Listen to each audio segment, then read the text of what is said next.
14 जुलाई 9 का जो history chapter 2 start किए।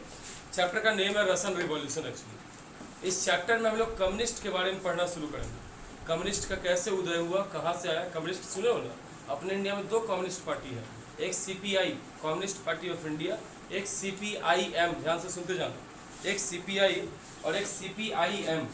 ठीक है, सीपीआई जो है ये कम्युनिस्ट पार्टी ऑफ इंडिया है, ये 1925 में बना था।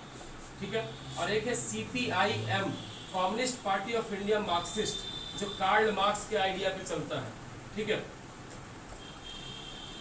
ये 1964 में बना था। आज भी तुम देखो कम्युनिस्ट पार्टी का एक दो राज्य में बहुत दबदबा है। जैसे केरल में अभी के टाइम में भी हमेशा कौन जीतता है, सरकार में कौन है, कम्युनिस्ट पार्टी। ठीक है, आज़ादी के बाद अपने इंडिया में 3 जगह कम्युनिस्ट पार्टी का पूरे दबदबा रहा। एक वेस्ट बंगाल, वहाँ पे ज्योति बसु या बुद्धदेव भट्टाचार्य, ये 2 ऐसे सीएम हुए जो कम्युनिस्ट पार्टी के थे और लोग उसी सोच के थे।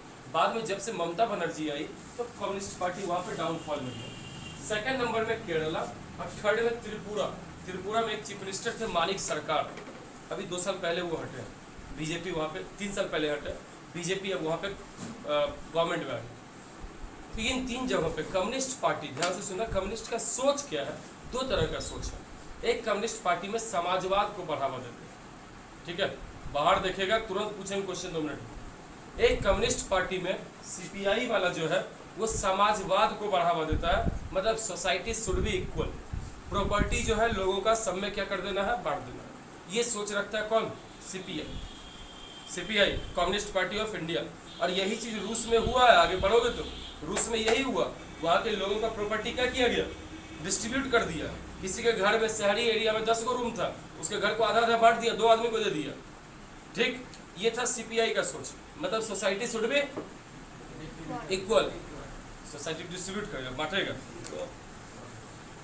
दूसरा सीपीआईएम जो है Communist Party of India Marxist. Karl Marx name के एक बहुत बड़े फिलोसफर हुए जर्मनी के, क्या नाम पूरा, कार्ल मार्क्स। असली कम्युनिस्ट के जन्मदाता यही है, सबसे फर्स्ट आदमी जो कम्युनिस्ट को बढ़ावा दिए, उनका नाम कार्ल मार्क्स। इन्होंने बोला कि प्रॉपर्टी जो है वो ना लोगों की नहीं होनी चाहिए, वो होनी चाहिए किसकी, पूरे देश की होनी चाहिए, या फिर पूरे गांव की। अब सपोज करो किसी के गांव का एग्जांपल ले, कहाँ था तेरा बाबू गाँव, रामपुर ना, ठीक है, उसका विलेज अब रामपुर है। अब रामपुर गांव में अभी तो सबके पास अपना अपना प्रॉपर्टी है, लेकिन communist Party of India Marxist जो है, या इसके पहले जो दूसरा कम्युनिस्ट पार्टी है, सेकंड वाला है, इसका सोच है कि प्रॉपर्टी, कार्ल मार्क्स का सोच था कि प्रॉपर्टी किसी एक आदमी का न रहे, प्रॉपर्टी पूरे गांव का रहे।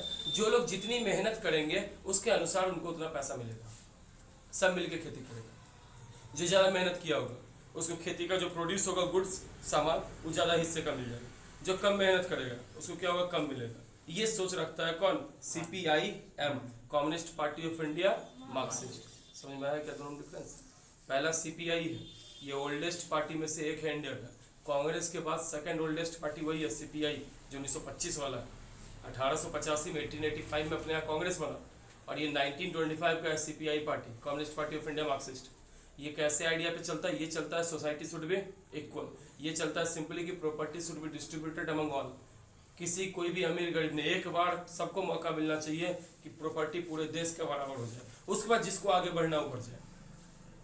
ठीक है, जैसे तुम ही एक एग्जांपल ले लो, मुकेश अंबानी, अनिल अंबानी, 2 भाई है। अंबानी का तो पैसा दोनों को बराबर ही बटा। मुकेश अंबानी बड़ा संभाल के चला, उसकी वाइफ उसका बहुत सपोर्ट की, बच्चा सब भी उसका बेहतर निकला। नतीजा इंडिया का नंबर 1, वर्ल्ड का 9th नंबर पे सबसे रिच आदमी। ठीक है, 7th, हाँ रैंकिंग, तो रैंकिंग इसीलिए तुम कब का बोला, हम कब का बोले, तो कंफ्यूजन।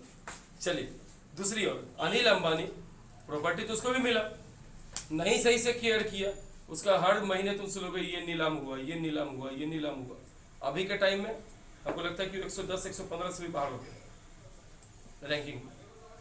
तो प्रॉपर्टी, सीपीआई का कहना कि एक बार समाज में सबको बांट दो, फिर जो आगे बढ़ना होगा बढ़ेगा, जिसको घटना होगा वो घटेगा। ठीक है जी, तो एक ये रहा सीपीआई का सोच। सीपीआईएम क्या है, उसका सोच है प्रॉपर्टी किसी एक पार्टिकुलर आदमी का नहीं होना चाहिए। किसका होना चाहिए? या तो देश का, या गांव का, या शहर का, सब मिलके खेती करेगा। जो जितनी मेहनत करेगा उतना मिलेगा। फैक्ट्री किसी एक का नहीं होगा, सब मिलके उसमें फैक्ट्री में काम करेगा। जो जितना मेहनत करेगा उसके अनुसार उसको प्रॉफिट मिलेगा। ठीक है, ये सीपीआईएम का। सीपीआईएम का जो थ्योरी है थोड़ा सा टिपिकल है जी। अब हम गांव में हैं, एक आदमी भी तो चाहिए जो देखेगा आप कौन कितना मेहनत किया, है ना। कुछ ऐसा भी तो चालू आदमी होगा, मेहनत हम किए और पता चला वहाँ रीसा बा के फोटो खिंचा लिया, तो मेरा तो बेकार चला गया, है कि नहीं। तो इसीलिए वो टिपिकल है थोड़ा। ऊपर वाला सोसाइटी को एक बार बराबर बांट के किया जा सकता है, वो ठीक है। तो वो खुद नहीं लग रहा। बोलो, कोई डाउट है तुम्हें? सर अभी भारत में कहीं पे इसका अभी सत्ता है, सीपीआईएम का केरला तो वहाँ पे भी वैसा ही होना चाहिए इसका जैसे। नहीं बदल, जब तक भारत सरकार नहीं चाहेगा कैसे बदल देगा। केंद्र सरकार का भी बात है, सब जगह ये रहेगा तब बदलेगा, लेकिन अच्छा काम करता है। किसी का वंशवाद नहीं है, खानदानी कोई नहीं आते जा रहा, ये सारा सिस्टम। जैसे बीजेपी में कोई खानदानी नहीं है, अभी तक बीजेपी में खानदानी नहीं है, आगे अब पता नहीं क्या होगा। ठीक उसी तरह कांग्रेस में तो खानदानी ही है। ठीक है, क्या बात छह नहीं, शुरू से वही कर। मोतीलाल नेहरू पहले, फिर जवाहरलाल नेहरू, देन इंदिरा गांधी, देन राजीव गांधी, फिर बीच में सोनिया गांधी, अब राहुल गांधी। उसको यार देश डूबे तो डूबे, अपने पागल बेटा को प्राइम मिनिस्टर बना के दम जी। अब लोग पागल है, हम ये नहीं कह सकते, बेचारा दूसरे सेंस में वो पॉलिटिक्स के लिए नहीं बना है। वो पॉलिटिक्स के लिए राहुल गांधी नहीं बना। कुछ आदमी होता है जो जन्मजात पॉलिटिक्स के अंदर, ठीक है, वो नीचे से ग्रोथ करना शुरू करता, ऊपर पहुंच जाता बड़े अच्छे से। अटल बिहारी वाजपेयी इसमें से एक थे, पत्रकार थे, कवि थे, सुने होंगे अटल बिहारी वाजपेयी का, बहुत अच्छा अच्छा कविता भी लिखा हुआ। हाँ, भाषण देने में हिंदी भाषण उनसे अच्छा कोई नहीं देता था। अपने बिहार में रामविलास पासवान का ले लो, अपने बिहार में लालू को ले लो, लालू जी को ले लो, ये सब के सब जन्मजात पॉलिटिशियन, सब गरीबी से उठा। अब देखो, करप्शन का अलग बात है, वो किया ठीक है, लेकिन पॉलिटिशियन बनने के लिए लालू थोड़ी कम मेहनत की। सिंपली एक उनका जो एरिया है गोपालगंज में जगह पड़ता है, फुलवरिया, गोपालगंज जिला है, नॉर्थ बिहार में फुलवरिया जगह। पापा माँ वगैरह भैंस गाय वही सब खिलाना। वो निकले पटना कॉलेज पढ़ने के लिए आए। छपरा के एरिया का सारा बच्चा बेवकूफ़ था, इनके पास थोड़ा कॉन्फिडेंस था, अच्छा लिखते थे, सब लोग इन्हीं से आता था लेटर लिखवाने, एप्लीकेशन लिखवाने, ये सब धीरे धीरे सबके बीच में पॉपुलर हुए। छात्र नेता का इलेक्शन लड़े, जीत गए। स्कूल में तो वहाँ पर कॉलेज जब आ गए तब का 1977 के पहले इमरजेंसी इंदिरा गांधी लगाई, उसमें जयप्रकाश नारायण सबसे आह्वान किए कि देश को बचाइए, इंदिरा गांधी डिक्टेटरशिप ला रही है, तानाशाही ला रही है। लालू, नीतीश, रामविलास, सुशील कुमार मोदी, ये सब उसी छात्र आंदोलन का नेता है। ये लोग आगे आगे बढ़ के बस नारा लगाया। नतीजा ये हुआ 1977 में ये घोषणा हुआ कि जयप्रकाश नारायण को, मतलब इलेक्शन भारत में होगा।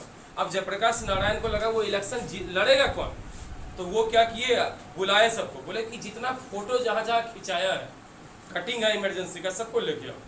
फोटो में जो छात्र आगे दिखा उस एरिया से उसको खड़ा कर दिया। जो फोटो में राजनीति करते हुए खूब झंडा परचम लहराते हुए आगे बढ़ा, उस छात्र को वो खड़ा कर दिया।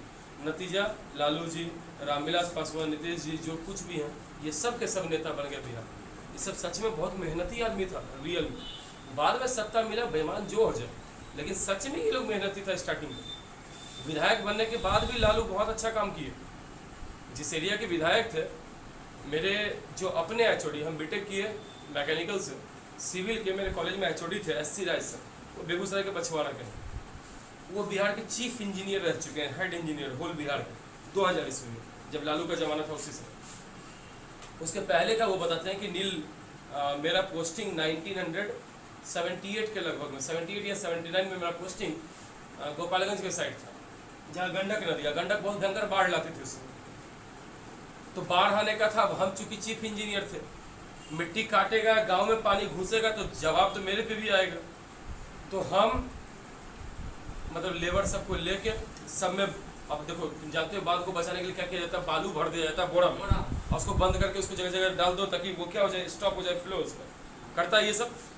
तो वो बोले थे सर कि हम और 200 लेबर, एक वहीं के डीएसपी, उसके अलावा कुछ पुलिस वाले और लालू प्रसाद यादव खुद जो विधायक थे वहाँ, ये सब लोग रात में उस बांध पे बैठे हुए थे।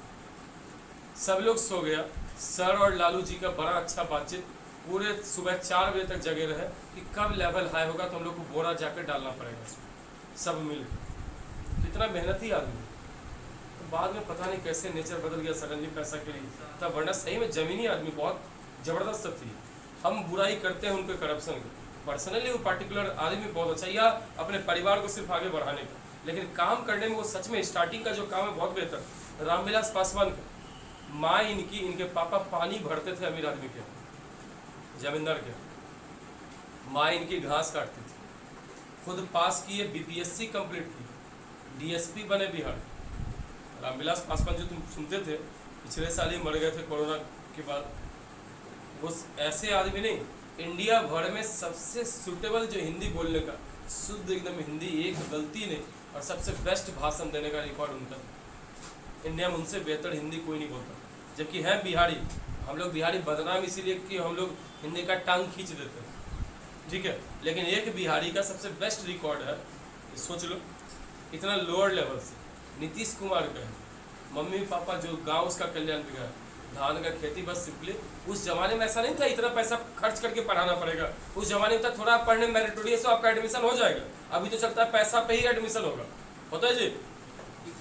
उस समय नहीं था ऐसा, जो टैलेंटेड था हो जाता था। नीतीश कुमार बीटेक इंजीनियरिंग किया हुआ आदमी है, नॉलेजेबल है, उसमें दिमाग का कमी नहीं है। इसलिए तुम देखो इस बार बिहार में कोरोना काल में बड़े अच्छे से बिहार को संभाला है।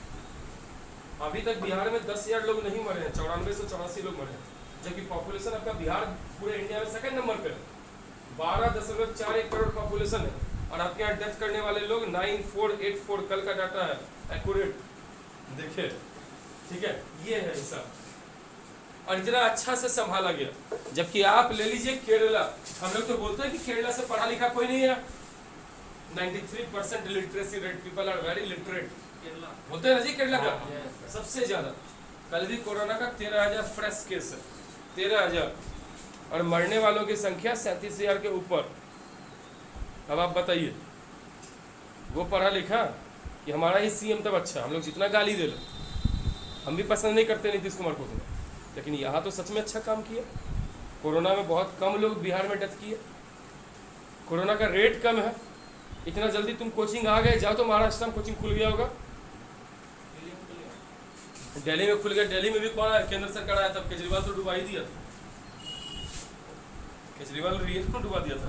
हर 5 दिन में प्रचार करे, दिल्ली वालों में आपके लिए ये लेके आए, जो न्यूज़ चैनल खोलते थे उस दिन प्रचार आ जाता था, हर 5 दिन में वैक्सीन मैं आपको फ्री दूंगा, दिल्ली में किसी को तकलीफ नहीं हुई। ऐसा तकलीफ कि सब भागने लगा जाएगी जी, जो राजधानी है लखीए से रह रहा है, मतलब नीतीश कुमार ठीक। चलो अब चलते हैं रस्सा कर, सोच लीजिए। और किसी के मन में कोई डाउट है, क्वेश्चन पूछो, सिर्फ ये डर के नहीं कि चैप्टर का। सर जरूरी है कि जब वो खेती करेगा तो ज़्यादा मेहनत करेगा तो उसको पैसा मिलेगा? किस चीज में? वो जो नहीं, हम फैक्ट्री का तुमको बोले, किसी भी क्षेत्र में समाज में बराबर बांटना है एक में, और एक दूसरे में सब मिल के उस पर करेगा मेहनत। किसी भी क्षेत्र में, चाहे जो चीज रहे, खेती रहे, बिजनेस रहे, दुकानदारी रहे, हर तरह। प्रॉपर्टी सरकार का रहेगा,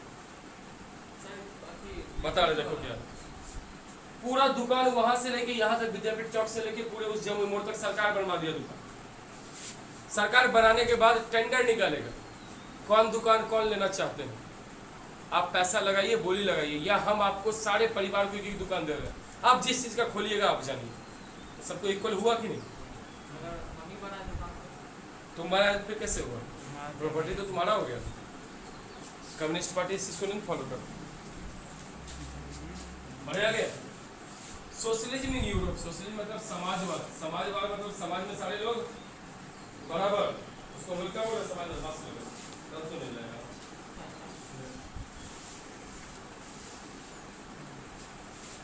एंड द रशियन रिवॉल्यूशन, और रूस की क्रांति को हम लोग देखें। ठीक है, in the previous chapter you read, अच्छा 3 चीज के बारे में आप पढ़ोगे, 3 वर्ड पढ़ोगे, इसके लास्ट में तुमको मिल जाएगा। एक है कंजर्वेटिव, एक होते हैं लिबरल्स, और एक होते हैं रेडिकल्स। 3 सोच के लोग होते हैं। कंजर्वेटिव को हिंदी में बोलते हैं रूढ़िवादी। अरे इधर देख लो, छोड़ो ना, रूढ़िवादी, रूढ़, पुराना, बहुत ओल्ड सोच का। लड़की लड़का जैसा नए कपड़ा पहनना चाहिए। लड़की को पढ़ने क्या जरूरी है, पढ़ना दूसरे जगह की संपत्ति है, काहे हम पैसा खर्च कर। ये सब जो सोच है वो किसका है? कंजर्वेटिव, रूढ़िवादी। पुराने तुम्हारी दादी लोग के ज़माने में, सबकी दादी नहीं, कुछ की दादी अच्छी भी होंगी, कुछ की दादी होंगी हिटलर कुरैशी, उनका जरा सोचो दादी लोग के टाइम में। बड़ा नहीं, मेरे ज़माने में ये उम्र में बाबूजी साड़ी पहनाते थे। भाई आपके ज़माने में कपड़ा था कहाँ डिजाइन? हाँ, हमको गुस्सा आता है जीन्स पहनने रोकने वाले पे। जीन्स और टॉप में मुझे लगता है बॉडी सबसे बेहतर ढका हुआ होता है, साड़ी में तो एक एक बित्ता खाली है। और आप अपने ड्रेस को अच्छा बोल रहे हो, दूसरे को खराब बोल रहे हो। सोसाइटी गलत है कि नहीं? अगर सोच के अपने में देख लो, गलत है। एक चीज वो हुई रूढ़िवादी लेडी। डाउरी सिस्टम, आज भी दहेज प्रथा को जो बढ़ावा दे रहे हो, वो कैसा सोच है? रूढ़िवादी। एक तो भारत में 944 महिला बची है 1000 पुरुष को, 56 गो का तो शादी ऐसे नहीं होगा, ऊपर से तुमको दहेज भी दे। ये कहाँ का हिसाब है? ठीक है, 56 तो ऐसे भी, लास्ट में एक बार जो सीधा इसका यही हिसाब है, जो दहेज मांगता है उसके फैमिली को सब टारगेट कर ले, उसके बेटा से शादी हम लोग नहीं करते। लास्ट में देखो तड़प के करेगा वो ऐसे। जहाँ 30-32 हुआ, लोग समाज में आवाज उठाने, उसके बेटा कोई नहीं पर तुम्हारा था, एकदम लालची किस्म का। समाज बड़ा है, आज़ादी भी तो आपका इतने पॉपुलेशन में आपने लड़के लिए थे, धीरे धीरे समाज एकजुट हुआ था। कहाँ जाके कर लेगा उसे लोग करने के लिए तैयार हो जाएगा। उसको पॉइंट आउट करेंगे, नेशनल लेवल पे दहेज लेना चाहता है, आधार कार्ड में जोड़ देंगे वांट्स डाउरी। अब आप जुड़िए, तब क्या होगा? सबका जुड़ेगा जी। हो गया एक। दूसरा, अभी भी कुछ का सोच है गांव में, 2 बीघा खेत खरीद लो लेकिन लड़का नहीं पढ़ाओ। लड़का लड़की किसी को नहीं पढ़ाओ। हम लोग बिहार वाले सबसे ज़्यादा पैसा खर्च करते हैं पढ़ाई पे। हम लोग सबसे अनपढ़ थे, इसीलिए हम लोग सबसे ज़्यादा पैसा खर्च करते हैं पढ़ाई पे। किसी के भी इतने में से मेरे माँ बाप ही 4 बीघा जमीन बेच के हम 3 भाई बहन को पढ़ाए। ठीक है, तो तुम सोच लो बिहार में पढ़ने का सबसे ज़्यादा रेट है, इसीलिए हम लोग 10 साल में सबसे ज़्यादा हमारा एजुकेशन सिस्टम इंक्रीज किया। 2011 में हम लोग के यहाँ एजुकेशन 63-64% पे थी, और अभी के टाइम हम लोग 70%, 6% बढ़ गया अपना लिटरेसी रेट। और अब हम लोग उस समय 2011 में सबसे इलिटरेट राज्य थे, सबसे अनपढ़ राज्य, और अभी के टाइम में हम लोग नीचे से 3rd नंबर पे हो गए। मतलब कुछ तो ग्रोथ है अपना, हमारा लिटरेसी बढ़ तो रहा है। ठीक है, ये हिसाब तो कहीं ना कहीं ग्रोथ कर रहा है। सोसाइटी में बहुत सारे लोग हैं अभी भी, क्या पढ़ा करेगा, बिजनेस कर लेगा, मेरा दुकान पहले से गल्ला चल रहा है, संभाल लेगा। ठीक है, तो ये सोच कैसा हुआ? कंजर्वेटिव, रूढ़िवादी। रूढ़िवादी लोग जब तक रहेंगे तब तक समाज में डेवलपमेंट नहीं होगा। Second, liberal. ये वैसे लोग हैं, उदारवादी ऐसे हिंदी में बोलते हो, ये वैसे लोग हैं जो चाहते हैं डेवलपमेंट हो, लेकिन एकाएक नहीं हो, धीरे धीरे। ऐसे ही लोग थे पुराने फ्रांस में। 1789 में वो आंदोलन किए, राजा को हटा। 1792 में जब राजा को हटा, मतलब राजा पहले क्या था? एब्सोल्यूट मोनार्की, पूरे ताकत उसी के पास था, सारी शक्तियां। 1792 में फ्रांस के लोग क्या किए थे कि राजा का कुछ पावर घटा, तो आ गया था कॉन्स्टिट्यूशनल मोनार्की। 1792 के लास्ट में ही थे, राजा को पूरी तरीके से हटाओ। 1789 में राजा का कुछ पावर घटाओ, 1792 में राजा को पूरी तरीके से हटाओ। ये फ्रांस का सोच, मतलब समय के साथ बढ़ रहा था ना धीरे धीरे। 1794 में डायरेक्टरी, फिर प्रिंसिपल। वो लोग जाके 1848 में आज़ाद हुआ। फ्रांस जैसा देश जो किसी का गुलाम नहीं था, उसको आज़ादी लेने में 1789 में आंदोलन किया, 1848 लगभग 59 ईयर्स लग गया उसको अपने ही देश के लोगों को समझा बुझा के प्रजातंत्र लाने में। क्योंकि पढ़ा लिखा देश क्या नहीं देश से नहीं समझे, अपने ही देश से ना अपने लोगों से अपने लोगों से आज़ादी क्या, राजा था मनोजी चलाना, लोगों को एकजुट करने में इतना समय लग गया। और बात सुनो सबसे बड़ी, 1848 में वो आज़ाद हुआ और 1946 में जाके वो महिलाओं को अधिकार दिया वोटिंग का राइट। बहुत स्लो प्रोसेस है कि नहीं? हम लोग के भारत में चट मरवा पट विवाह का सिस्टम था। 1947 में आज़ाद हुए, 1950 में जन्म जाति सब कुछ छोड़ के सबको ही अधिकार दे दिया। इससे बेहतर हम ही लोग थे ना, अंडर डेवलप थे, फिर भी सोच अच्छा था।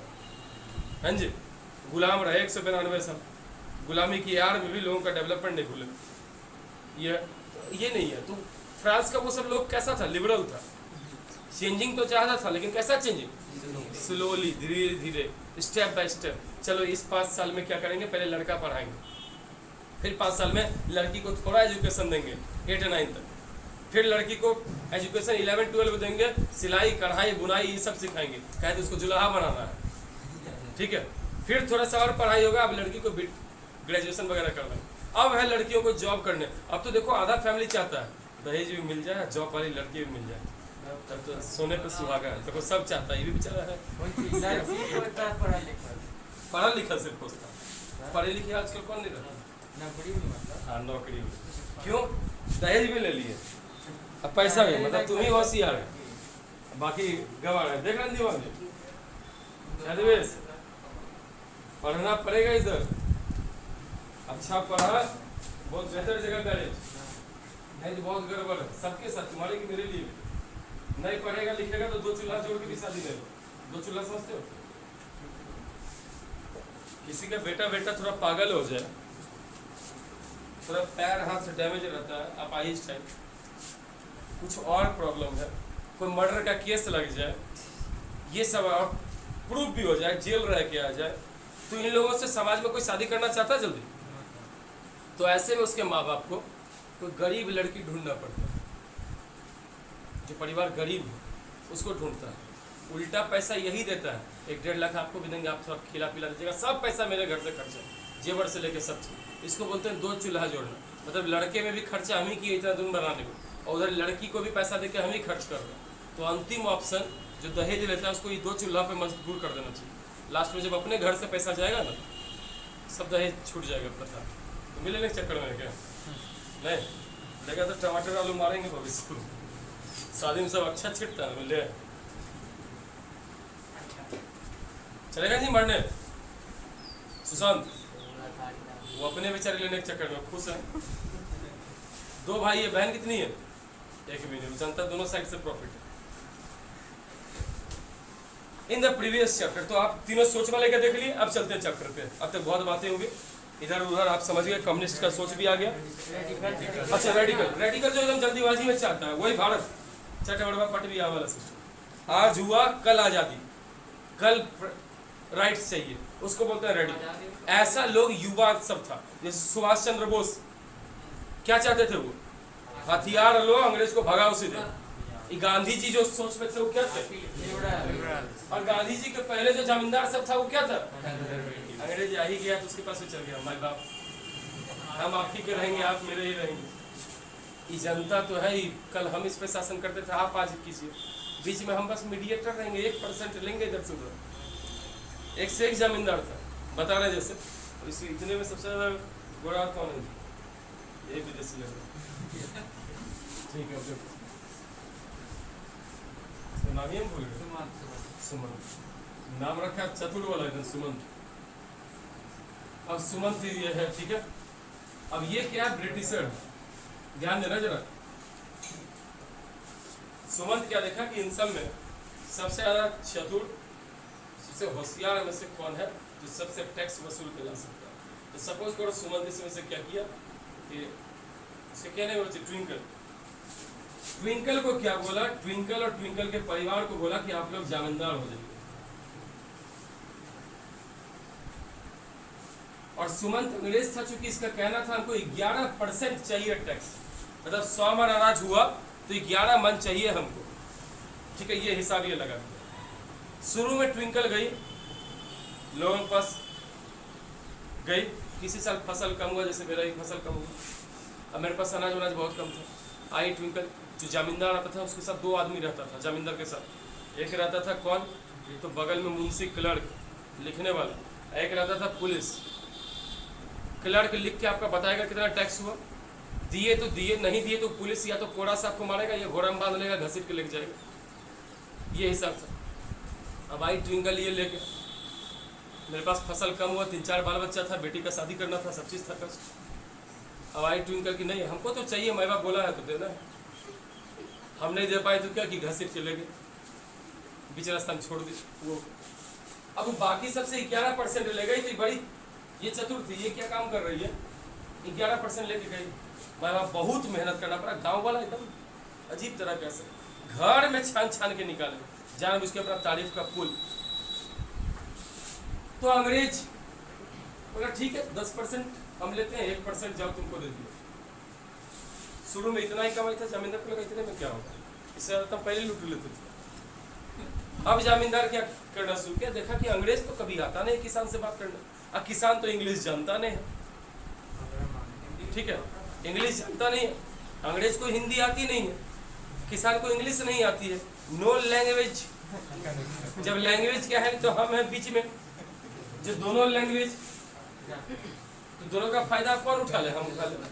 यही सोच के अब ट्विंकल क्या की, अगली बार गई किसान के पास, इस बार से टैक्स बढ़ा दिया गया, 50% हो गया है। माए बाप बोले हैं जिसको दिक्कत है हवेली पे मिल लो, 4 लोग मिला था वापस नहीं लौटा। माय बाप मतलब ब्रिटिश, माए बाप मतलब ब्रिटिश, सब कुछ वही। 4 लोग गया था हवेली पे, आज तक लौटा नहीं है। अब पिछली बार हमको मार याद था, पिछली बार हमको मार याद था, अब हम क्या करेंगे, डर से जाएंगे हवेली पे, यही इतना मारा तो वो क्या करेगा, 4 लोग और बता दी। ठीक है, जबकि दिक्कत में हम फिर भी इस पर 50% दिए इसको, ये फटाफट 39 जाके अपने घर में रख लिए, 11 लेके गए, माए बाप बहुत मेहनत किए, 1% ही और दे दिया, कितना %? इसलिए जहाँ के जमींदार देखो एक से एक अमीर हो गया सब, हर एरिया का जमींदार हाथी रख रहा, घोड़ा रख रहा। पुराना पता करो जाके तुम कि 100 साल पहले क्या था वो, उसके पास 10 बीघा 15 बीघा जमीन था, चमचागिरी कर करके वो 15,000 बीघा 10,000 बीघा जमीन हड़प के बना लिया। सब जगह के जमींदार यही, बरहिया उदय बाबू थे 25,000 बीघा जमीन, हरिकांत बाबू थे 17,000 बीघा जमीन। सब इतना बीघा जमीन आया किधर से? वही गरीबों का पेट पे लात मार मार। तुम्हारे साइड में कृष्णचंद्र बाबू, मोहन बाबू सब, उनके पास भी अभी 200 बीघा एट प्रेजेंट जमीन है। और जो वो मोहन बाबू है उनका बेटा, मतलब खुद लगेंगे मेरे जीजा लगेंगे इधर से साइड से, लेकिन हम लोग बोल देते हैं मुंह पे कि आप करप्शन करते होंगे कहीं ना कहीं, यहाँ पे परिवार किए होंगे, तभी है। मेरा ही नानीगढ़ मुस्तफ़ापुर पड़ता है, सुरगढ़ा के पास है, कोई मैं भी जानता हूँ नहीं जानता, हाँ मुस्तफ़ापुर लोग बोलता है, मुस्तफ़ापुर जनरली उसका। ठीक, मेरे नाना जी भी लोग 1 नंबर के, वही अंग्रेज के साथ रहने वाले। जाते जाते 700 बीघा का एक ही प्लॉट नंदपुर गांव है वहां का लिख दिया था इन लोगों। ठीक है, नाना जी नहीं रहते थे, उनके पापा रहते थे अंग्रेज के साथ, उन लोगों को 700 बीघा का प्लॉट लिख दिया। उस समय ऐसा नहीं चलता था रजिस्ट्री और मोहर और स्टाम्प, एक तांबा पे नहीं आता वो छेनी हथौड़ी लेके सिला लोढ़ी को पिटने वाला, मस्त चश्मा लगा के उसको मारता है, और क्यों वैसे ही तांबा वाले प्लेट पे उससे लिख दिया जाता था इतना खेत इनका हो गया, ताम्र प्लेट आपको दे दिया। अच्छा, एक फिल्म देखा होगा सलीम देओल का घातक, उसमें अमरीश पुरी हर जगह ताम्र पत्र लेके चलते चलता है बेचारा, ये मेरा ताम्र पत्र है दिखाओ, ये वो आज़ादी का लड़ाई में लड़ा था, जो आज़ादी की लड़ाई लड़े थे ना लोग, उन सबको एक ताम्र पत्र दिया गया। ताम्र पत्र मतलब तांबा का पत्ता जैसा था, उस पर लिखा हुआ था इनका ये नाम है और इन्होंने लड़ाई लड़ी थी। उनको सरकार 2% रिजर्वेशन देता कोई भी नौकरी में, उनका चाहे नाती पोता रहे कोई भी, यानी उनका बेटी के साइड भी पूरा जनरेशन और बेटा के साइड भी पूरा जनरेशन, दोनों ही जनरेशन को, पूरे खानदान को आज तक भारत सरकार रिजर्वेशन दे रहा है। एक आदमी तो सोचो अगर हम लोग भी पूर्वज एक आध दिन भी जेल रह गए होते तो आज हम लोग दूसरे को जेल भेज रहे होते, है ना जी। एक दिन जेल रहे होते तो हर जगह रिजर्वेशन जबरदस्त होता, क्या मौज था। फिर अगर पूर्वज विश्व याद करो, कुछ दिन रहे पितृदान का, तो बोलो क्यों नहीं गए थे जेल। तो अब आपको पता चल गया होगा जमींदार क्या किया अपने भारत में। तो रेडिकल लोग क्या चाहते थे? तो वो जमींदार थे कंजर्वेटिव। गांधी जी कैसे सोच? गांधी जी का सोच था सत्याग्रह। अगर आपका, गांधी जी का कहना था, अगर आपका डिमांड सही है, मांग सही है और आप सही चीज के लिए मांग कर रहे हैं तो आपको हथियार उठाने की जरूरत नहीं है। आप उससे बोलिए, एक दिन उसकी अंतरात्मा को ठेस पहुंचेगा और आपको आपका सामान देगा, चाहे ये अंतरात्मा पहुंचने में 30-35 साल क्यों ना लग जाए, ठीक है, लेकिन पहुंचेगा। ये सोचता गांधी जी। तो गांधी जी कौन सा सोच में हुए जी? और सुभाष चंद्र बोस वगैरह थे सैनिक उठाओ, मारो, फ्री करो, फर्क पड़ जाते। तो कैसे हुए? इसलिए वो रेडिकल विंग का निर्माण कीजिए। कौन? सुभाष चंद्र। ठीक है, चलिए चैप्टर पे चले। अब पढ़ते हैं। In the previous chapter you read about the powerful ideas of freedom and equality that circulated in Europe after French Revolution. मैंने पीछे एक बात कहा था कि फ्रांस को अगर सर्दी होती है तो पूरे यूरोप को जुकाम पकड़ लेता है, या फ्रांस छींकता है एक बार तो पूरे यूरोप को जुकाम पकड़ लेता है। ये स्टेटमेंट था, ध्यान से सुनना। अगर फ्रांस को एक बार फ्रांस छींका तो होल ऑफ यूरोप को, पूरे यूरोप को जुकाम पकड़ लेता है। इसका क्या कहना था? जुकाम क्या होता है? कम्युनिकेबल डिजीज होता है, एक से दूसरे में फैलता है जी। अभी कोरोना तो तुमको असली कम्युनिकेबल सिखा दिया। डिजीज का दूरी बना के बैठो हल्का से। हाँ चलिए, ढाई लड़ा वैसा हो गया कम्युनिकेबल डिजीज का। तो आपने देखा ये, तो वैसे फ्रांस में अगर एक रत्ती भी कोई चिंगारी, थोड़ा भी क्रांति होता था, जो फ्रांस करता था उसी का देखा देखी पूरा यूरोप होता था। मतलब फ्रांस में अगर लोग आज़ादी के लिए लड़ रहा था, पूरा यूरोप आज़ादी के लिए लड़ रहा है। फ्रांस में अगर डेमोक्रेसी लाना चाहता तो पूरा यूरोप लाना चाहता है। फ्रांस में अगर चाहता महिलाओं को अधिकार दो तो पूरा यूरोप चाहता महिलाओं को अधिकार दो। जो कुछ भी फ्रांस करता था, फ्रांस में इस साल उथल पुथल हुआ, इस साल आंदोलन हुआ, अगला साल पूरा यूरोप फैल जाता था। इसलिए ये कहावत कहा गया कि अगर फ्रांस छींकता है तो पूरे यूरोप को क्या पकड़ लेता है? झुका। ये छींका, हल्का सा आंदोलन किया, बाकी सब जगह पूरे धड़ गए। ठीक है, ये हिसाब था। तो आप देखिए, फ्रांस में आज़ादी की लड़ाई हुई, फ्रीडम हुआ, फ्रीडम और इक्वालिटी के लिए लोग लड़े, आज़ादी और समानता के लिए, तो पूरे यूरोप के लोग लड़ने लगे थे जी। The French revolution open the possibility of creating a dramatic change in the way in which society was structured. France की क्रांति से लोगों को क्या मिला? इस तरीके से भी समाज हो सकता है, हमारा समाज भी अब आज़ाद और अधिकार वाला हो सकता है, जहाँ सबको ध्यान है ना। फ्रांस में पहले first state, second state, third state था। फर्स्ट सेकंड वाला टैक्स भरता नहीं था, थर्ड स्टेट को टैक्स भरना था, अलग अलग था जी। जाति, धर्म, अमीर परिवार, इन सबको देख के वहाँ पर टैक्स लिया जाता था। तो फ्रांस में पहले ये था। तो यहाँ यही बताया गया कि जो चेंजिंग फ्रांस में आया वही चेंजिंग कहाँ आ रहा है? यूरोप में। As you have read before 18th century. 18th century कब से?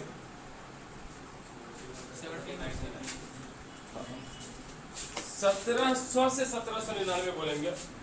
बुक में दिया रहता है 1701 से। हाँ, एक रहता है, बहुत अच्छा।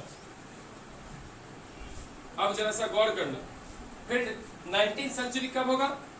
1801 से 1899। जो 1800 साल था ये कहाँ गया?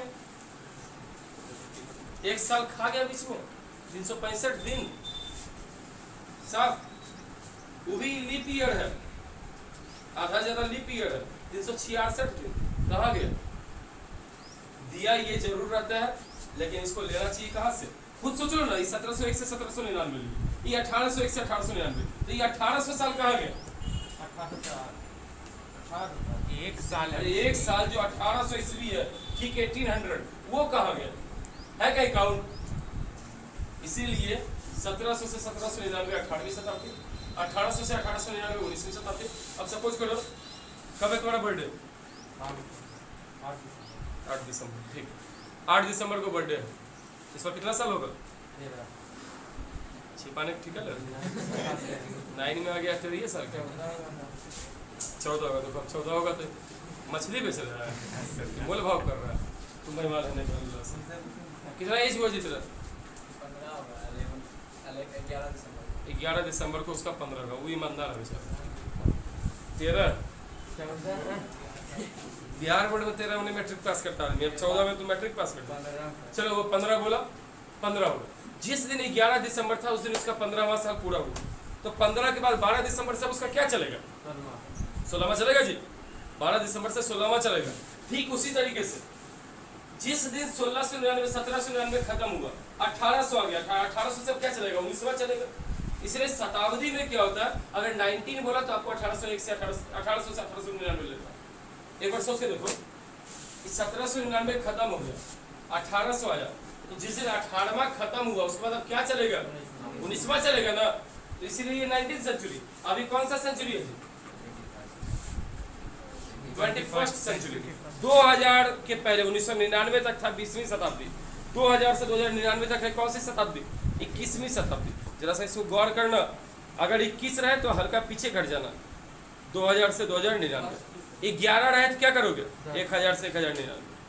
9 रहे तो थोड़ा सा पीछे घट जाओ, एक घट जाओ पीछे, 800 से 899 सेंचुरी। कहने में बच्चा आ गया बहुत सारा जिसको सेंचुरी नहीं पता, शताब्दी मतलब 100 साल तो पता है, उसे पूछ दो 18वीं शताब्दी मतलब क्या, तो बोलेगा 18वीं शताब्दी मतलब सर 1800 से 1899, जबकि क्या है, गलत है, 1700 से 1799। जितना सेंचुरी बोले उसमें पीछे घट जाए नंबर। तो as you have read before the 18th century society बहुत ज्यादा स्टेट में, ऑर्डर में, अरिस्टोक्रेसी में, चर्च में, ये सब डिवाइडेड था। सडनली आंदोलन जब वहाँ फ्रांस में हुआ, उसी तरीके का आंदोलन यूरोप और एशिया में भी लोग धीरे धीरे करने लगे। हमारे भारत में फ्रांस की क्रांति से 2 आदमी बहुत ज्यादा प्रेरित हुए। एक थे राजा राम मोहन रॉय, नाम सुने हो, ब्रह्म समाज के संस्थापक, सती प्रथा को रोकने वाले, सती प्रथा को बंद करवाने वाले। सती प्रथा भी खतरनाक सिस्टम था, है ना। मान के चलो अर्चित बहुत ज्यादा प्रॉपर्टी वाला है, अब इसकी पहले शादी हुई, पहले तो टेटनस भी होता था तो आदमी मर जाता था बीमारी से, तुम जानते हो, पहले बीमारी का इलाज था। रामानुजम जो अपने हैं वो 32 साल में टीबी से मर गए, उतने बड़े मैथमेटिशियन, अगर वो पूरे रह गए होते तो बहुत अच्छा कितना सोचा आ जाता आगे। टीबी से 32 साल में, आजकल बच्चा जन्म लेता है टीबी होता है, रामानुज के पास, रामानुजम के बाद रामानुज डॉक्टर के पास भर्ती करवाया जाता है। नॉर्मल बच्चा को भी वो टीबी बता देता है, टैलेंटेड आदमी है, बच्चा खांस दिया 4 बार टीबी, इलाज शुरू। ऐसा करने से 2-3 बच्चा मर गया। एक तुम लोग दीपिका को जानता होगा, दीपिका एक पहले बच्ची पढ़ती थी स्कूल में, बालिका में, थोड़ी हेल्दी से, बहुत अच्छी पढ़ने में, 93-94% होल्डर है, उससे सीनियर है लक्ष्मी वगैरह से। उसका अपना भाई, उसके फादर डेथ कर गए थे, एक भाई एक बहन, भाई छोटा ही था 1-1.5 साल का। उसको ये खांसी सर्दी हुआ, लेकिन सब रामानुजम, ये रामानुज के पास गए, रामानुजम बोल रहे हैं इसको, रामानुज के पास गए। ये क्या काम किया, इसको तो टीबी है, तो क्या करें, तो कफ निकालना पड़ेगा। तो रिक्शा में भोपू बजाने वाला होता है, वैसे एक सक्शन करने के लिए कफ वाला होता है, पाइप है, उसमें छोटा सा रबड़ जैसा शक्कर रहता है, इसको दबा दिए, कफ खींच दिया, 4-5 बार खींचा, पूरा 1 घंटे सूख गया। नतीजा ये हुआ, न कुछ स्वेलअप हुआ, न ऑक्सीजन अंदर गया, न बाहर गया, मर गया बच्चा। अकेला भाई देन है डॉक्टर साहब का,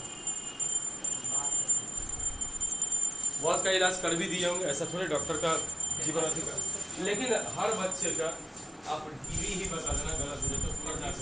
हाँ सबका अलग होता है, सर्दी है तो सबका अलग, सर्दी अरे अभी अब सर्दी है तो कोरोना ही है सीधे, डॉक्टर सब इसी चक्कर में चेक नहीं करता है ना जी। अभी तुम सिर्फ दुकान पर, मेरे साथ हम तो तुमको बताए थे बीच में, इतना खतरनाक हुआ, क्या करा, बरौनी रिफाइनरी का आदमी था, बोलेरो का गेट खोल के था, हम मेरी बहन लोग, मम्मी का मैरिज एनिवर्सरी था 5 जून को, गए सब मार्केटिंग करने के लिए, गए वहाँ मसाला का दुकान है, पिसारा मसाला, छींक तो आएगा ही, वो ऑटोमेटिक बात है, तो हम छींके, वो फट से अपना गेट लगा के बंद हो गया बोलेरो के अंदर, और जब तक हम नहीं हटे तब तक वो वैसे लगा कर रखा, हटे तो फिर धीरे धीरे खोल दिया। नॉर्मल छींक, हमको लगता है ऐसे में ट्रेन पे टिकट नहीं कटाया, जाके छींक लेने भाग जाएगा सब, उसके बाद बैठ के जाएंगे आराम से। सीट नहीं मिलता है सर, हाँ सीट छोड़ के भाग जाएगा, वही तो बोल रहे हैं, सब साइड रहते हैं। तो कोई अच्छा सोच नहीं दिवेश, चलेंगे दोनों यहाँ से पटना, सीखते चलेंगे, खैनी खाली नाक में हल्का सा लगाना टाइम, लोग बॉगी खा लेंगे। चलो, तो राजा राम मोहन रॉय सती प्रथा को, ये तो यही अर्जित आपका बहुत अमीर आदमी था, उसमें बीमारी बहुत फैलता था, तो इसकी जो पहली पत्नी थी वो क्या हुआ कि जब ये 55-50 साल का हुआ तो डेथ कर गई। अर्चित चूंकि अमीर आदमी था, इसके मन में और शादी करने का इच्छा था। पुराने बुजुर्ग लोग ऐसा ही करते थे अमीर आदमी से। हाँ, और शादी करने की इच्छा थी। बेटा ने और 3-4 का लाइन लगा दिया शादी करके। ऐसे नहीं भारत का सेक्स रेशियो और महिलाओं का संख्या घटा है। एक तो लड़की को सब मारा, भ्रूण हत्या, और दूसरा एक आदमी 5-5 को शादी किया इसी से। ठीक है, अब ऐसे में तो अर्चित 55 साल का खुद था, लेकिन शादी किया 13। उस समय तो बच्चे में शादी होता था सबका, 8 साल, 9 साल, 10 साल, 13 साल, 12 साल। मेरी नानी बताती थी कि फ्रॉक पहन के खेल रही थी, सब उसको लाया और बैठ के उसका शादी करवा दिया 5 या 6 साल में। वो जो चावल का दाना था उसको चुन चुन के खा रही थी, जो सब अक्सर छिड़ता था। ये हाल था पहले का। सिर्फ मेरे के यहाँ का नहीं, आप पूछेंगे आपके यहाँ भी निकल जाएगा, दादी के टाइम निकल जाएगा। मम्मी लोग का भी शादी 16 से 20 के बीच में हो जाता था। अब आपको बहुत टाइम मिल जाता है। ठीक है, ये सोच उस समय। मेरी मम्मी वगैरह का भी 16-17 साल में शादी हो गई। मैट्रिक पास कर गया तो बहुत हो गया, वो अत्यधिक है, वो हाईएस्ट डिग्री क्वालिफिकेशन है, उसका तो मैरिज पक्का ही। तो अर्चित किया 13 साल की एक लड़की से शादी।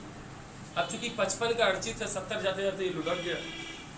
15 साल में शहीद हुआ, वो 15 साल में 28 की हुई। ये डेथ किया सो किया। अब उसको भी क्या है, इसके चिता पे सोना। भाई वो भी 28, अभी के उम्र में तो 28 में शादी होता है, और उससे जब उसको मरना क्यों, तो पति मर गया, तो बुरा शादी क्यों किया था, है कि नहीं? सती प्रथा गलत है यहाँ। इसी को रोकने के लिए राजा राम मोहन राय बोले ये कौन सी प्रथा है। अगर कोई बुजुर्ग सही में बुजुर्ग हो जाए, 60 का हस्बैंड है, 58 की वाइफ है, ऐसा सिस्टम उस जमाने में इसलिए था। सती प्रथा को लोग जानबूझ के बना, ये ब्राह्मण सबसे ज्यादा गलत किया। कोई ब्राह्मण हो गए तो गुस्सा नहीं होना जी, हम करप्ट ब्राह्मणों के लिए बोलते। ब्राह्मण किया, वैदिक सिस्टम में ये था ना कि अगर आप 70-72 के होते हो और आपके हस्बैंड डेथ कर गए, तो आप एज ए वाइफ आपको बहुत टॉर्चर सहना पड़ेगा। बेटा बेटी हो ही गया, सब कोई डेवलप, सब तक शादी विवाह हो गया, तो आप भी अपना प्राण साथ में निर्वाह कर देते हैं, ताकि अगले जन्म में भी आप दोनों पति पत्नी बने। ये सोच था, एक साथ आत्मा जाएगा, एक साथ जन्म लेगा, एक साथ, ये सोचता वैदिक सिस्टम में। बाद में लोगों ने इसको ट्रेंड बना दिया, हस्बैंड मरेगा मतलब वाइफ को मरना, और अगर वाइफ मर गई तो तरह हस्बैंड दूसरा शादी 13 दिन के बाद करके तैयार। क्यों सर, वो भी लेटेगा तो वो अगला जन्म में तो होगा नहीं लेटना है ना, क्यों? हम इससे बेहतर ढूंढ लेंगे। हम नहीं बोल रहे, उस जमाने के लोगों का, पुरुषों का था। सोचो तो इससे गलत है कि नहीं? महिलाओं के लिए नहीं। अच्छा ठीक है, एज ए पुरुष हम सोचे अच्छा तो है, क्या दिक्कत, तो 4 लड़की मर गई, क्या फर्क पड़ा, लेकिन बहन भी तो है, तब सोच के देखें। मम्मी भी तो रही, तब सोच के देखें। अब बताइए कितना अच्छा सिस्टम था। अभी हम देखते हैं 2-4 बच्चे मेरे पास आता है, पता नहीं कोई तुम में से होगा तो भगवान ऐसा नहीं, जिसके फादर नहीं, उसकी मम्मी सारा टेक केयर कर रही है उसका। बच्चा हर्ष आता था उधर केबी वाला, जो ग्रुप का पहले एडमिन भी था, सबको जोड़ता था, पिछले साल लेट में जी वर्ष। उसकी फादर नहीं है, उसकी मदर टीचर है, बहुत अच्छे से उसको और उसकी दी को पढ़ाने के लिए हर एक मेहनत कर रही है। अगर सती प्रथा रहता, वो दोनों के दोनों डेथ कर जाते तो आज वो लोग रोड पे होता ना जी। कैसा प्रथा ये सही था? कहीं से भी नहीं है। इन सबको तो राजा राम मोहन रॉय और फू देरेजियो, ये जो नेम है इसे देरोजियो लिखा हुआ है, इनका पूरा नेम था फू देरोजियो। ये दोनों आदमी निकले जिनका सोच था कि हम लोग भी फ्रांस के जैसा क्रांति लाए। कहाँ पे? भारत में क्रांति लेके। ठीक है, ये इनका सोच था, और इसी को ये लोग लेके आगे बढ़े। अब इसके आगे आपको 3 तरह का आइडिया है, लिबरल, रेडिकल और साथ में डेमोक्रेटिक। अब इसके बाद हम लोग चलेंगे फ्रांस वाले में। आज के लिए इतना छोड़ दें क्योंकि मुझे लगता है बहुत ज़्यादा टाइमिंग हो गया, 43-44 मिनट हो गया। जय